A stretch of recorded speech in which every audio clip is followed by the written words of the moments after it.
Вообще отмена дебатов для кандидатов-одномандатников – это самое настоящее политическое мошенничество. В принципе, да, закон позволяет, если кандидатам отводится менее 5 минут, то можно дебаты не проводить. Но здесь 6 минут, там 24 секунды просчитали. Ребята, извините, вот есть 6 минут, 5 минут отведите на дебаты, минуту там с секундами на отдельные ролики. Это самое настоящее политическое мошенничество. Поэтому я считаю, что в принципе ЦИК России должен вмешаться и поставить ЦИК Татарстана на место.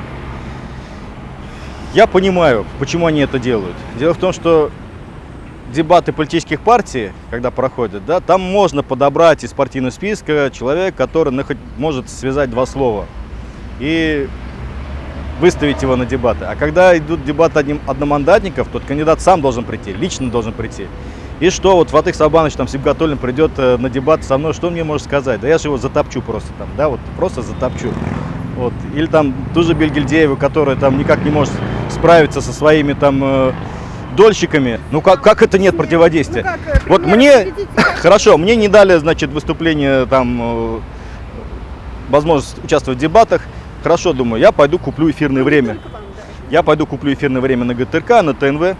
На ГТРК меня не допустили к жеребьевке платного эфирного времени. Я говорю, слушай, Фирдус, дорогой, уважаемый, ты что, блин, вам что, деньги не нужны? Я готов вот 1,5 миллиона сейчас отдать, чтобы купить у вас эфирное время. Меня не допускает ну, видимо, команду получили. Вы посмотрите выпуски новостей, да, там каждый день Бельгильдеева, там каждый день депутаты от Единой России. Но другие каналы есть. На Муртазина табу, по всем каналам. Ну вы же знаете, что у нас...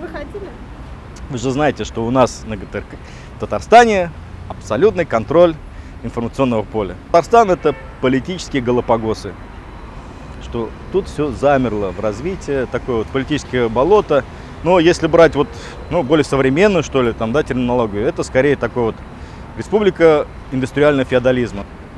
Будет ответ, не будет ответ, это уже другой вопрос.